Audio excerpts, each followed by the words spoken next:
அடுத்து மிக முக்கியமானது 4வது முத்திரை. அதான் உலகத்திலேயே மிகப்பெரியதாக நடக்க போகிற ஒரு விஷயம். என்ன அப்படின்னு கேட்டீங்கன்னு சொன்னா 8வது வசனம்.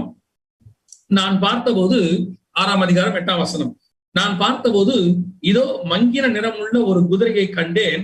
அதன் மேல் ஏறி இருந்தவனுக்கு மரணம் என்று பெயர் அப்படின்னு இருக்கு. இந்த மங்கின நிறமுள்ள குதிரைனா என்ன? ஆங்கிலத்துல பாத்தீங்கன்னா பேல் கிரீன் அப்படின்னு போட்டிருக்கோம். இந்த பேல் கிரீன்னா எப்படி இருக்கும் அப்படின்னு கேட்டா, இது அமெரிக்கால இருக்கக்கூடியதான டென்வர் ஏர்போர்ட் அப்படிங்கிற இடத்துல வைக்கப்பட்டிருக்கிறதான குதிரை ஸ்டாச்சு. டென்வர் இன்டர்நேஷனல் ஏர்போர்ட் அப்படிங்கிற இடத்துல வைக்கப்பட்டிருக்கிற ஒரு குதிரையினுடைய ஸ்டாச்சு.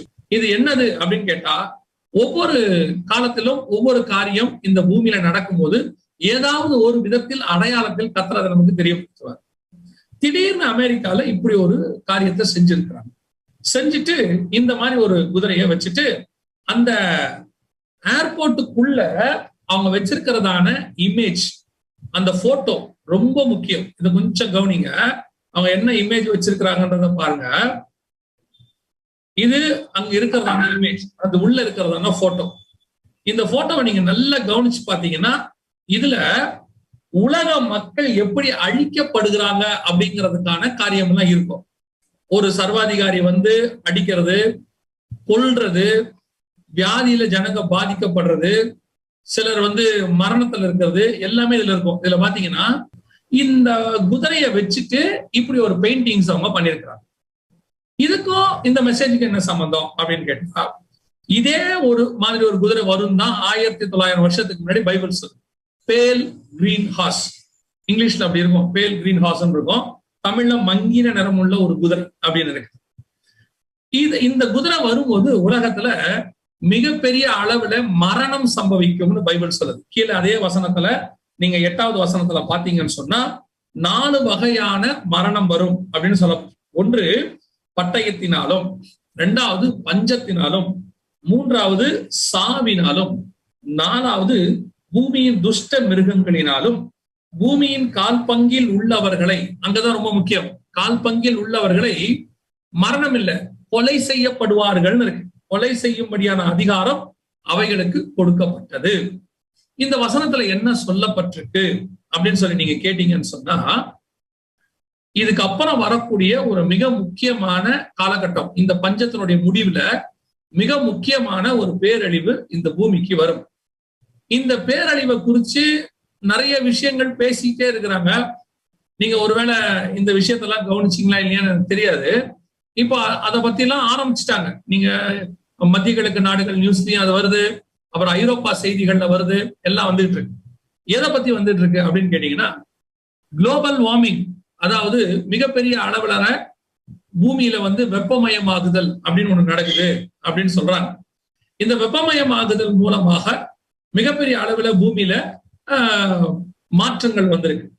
அந்த மாற்றம் வருவதற்கு முன்பதாக, அதை பத்தி நம்ம கடைசியா சொல்றேன், அந்த மாற்றத்துக்கு முன்பதாக ஒரு பெரும் அளவுல யுத்தத்துக்கு இந்த உலகம் ஆயத்தமாகுது. 3ஆம் உலக யுத்தம் ஒண்ணு வரப்போகுது, ரஷ்யா வரப்போகுது. இந்த யுத்தத்துக்கு உலகம் வந்து இப்ப ரெடி ஆயிடுச்சு.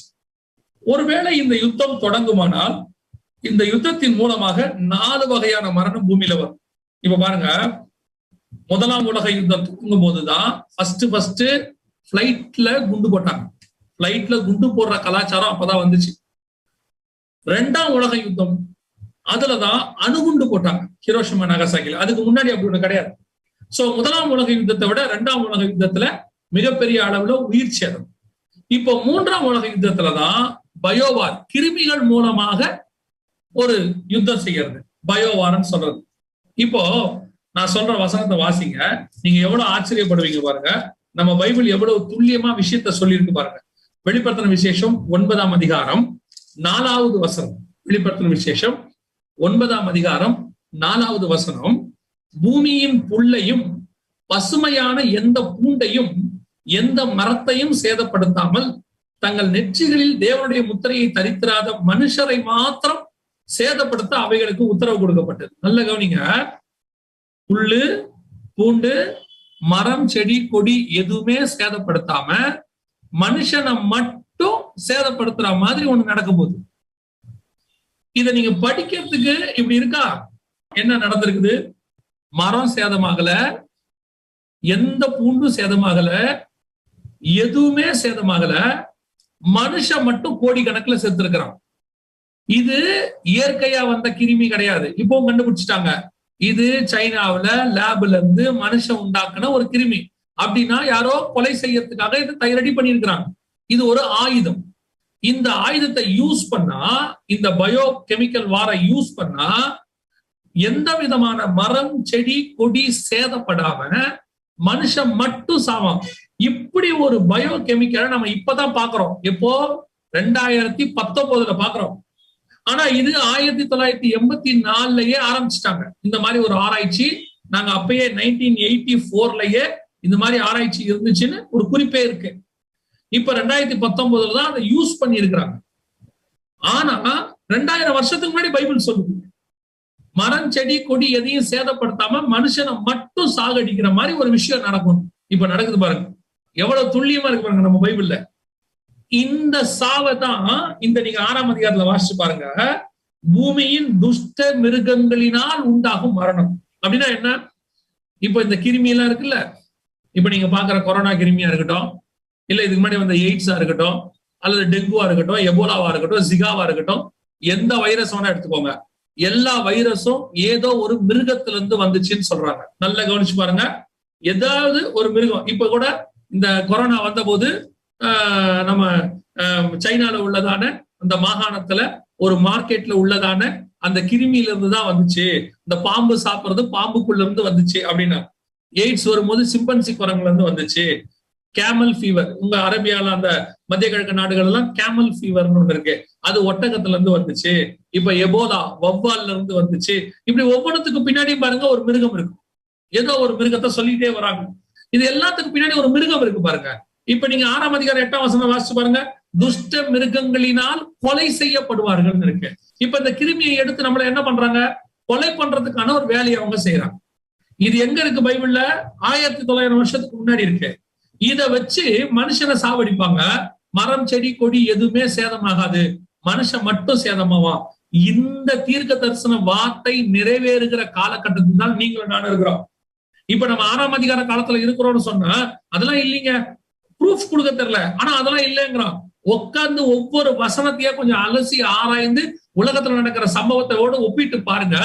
6ஆம் அதிகாரம் 8ஆம் வசனம் நிறைவேறுகிற இடத்துல நாம இருக்கிறோம். இன்னைக்கு துஷ்ட மிருகங்களினால் உண்டாகிற மரணம், 4 வகையான மரணம் ஒரு சேர நடக்கும் போது. இப்போ அடுத்த 3rd வேர்ல்டு வார், அதான் பட்டயம். பட்டயத்துல 3rd வேர்ல்டு வார் ஸ்டார்ட் ஆகும் போது 2nd வேர்ல்டு வார்ல அணுகுண்டு யூஸ் பண்ணாங்க, 3rd வேர்ல்டு வார்ல பயோவார் கிருமி யூஸ் பண்ண போறாங்க.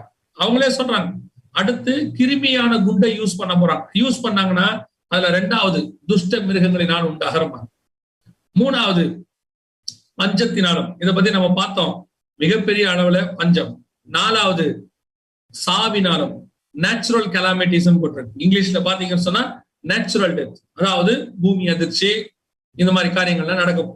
சோ இதுதான் இதுல ஒரு பெரிய விஷயம் என்ன தெரியுங்களா? இதுல எவ்வளவு பேர் சாவாங்கன்னு ஆண்டவர் சொல்லியிருக்கிறார். பூமியில் உள்ளவர்களில் 1/4 பங்கில் உள்ளவர்கள் பாதிக்கப்படுவாங்க. இன்னைக்கு பூமியில உள்ளவங்கள 1/4 பங்கு நீங்க எடுத்துக்கிட்டீங்கன்னா குறைஞ்சபட்சம் 200 கோடி. ஒரு குறிப்பு சொல்லுது, 3ஆம் உலக யுத்தம் வந்தால் குறைஞ்சபட்சம் 167 கோடி பேர் சாவாங்கன்னு சொல்லுது. ஏன்னா பயோவார் யூஸ் பண்ண போறாங்க மிகப்பெரிய அளவுல. அதனாலதான் விளாடிமிர் புதின் சொல்றாரு, தயவு செய்து 3ஆம் உலக யுத்தத்தை ஸ்டார்ட் பண்ண வச்சிடாதீங்கிற. 3ஆம் உலக யுத்தத்தை ஸ்டார்ட் பண்ண வச்சிடாதீங்க, ஸ்டார்ட் பண்ணா உலகம் அதை தாங்காதுங்கிறார். உண்மை, 100% உண்மை. நம்முடைய வேதாகமம் இதை குறித்து தெளிவா நமக்கு துல்லியமா பைபிள் நமக்கு சொல்லி வச்சிருக்குது. சொல்லி வச்ச மாதிரியே எல்லா அடையாளங்களும் துல்லியமாய் நடைபெற்று கொண்டே இருக்கு.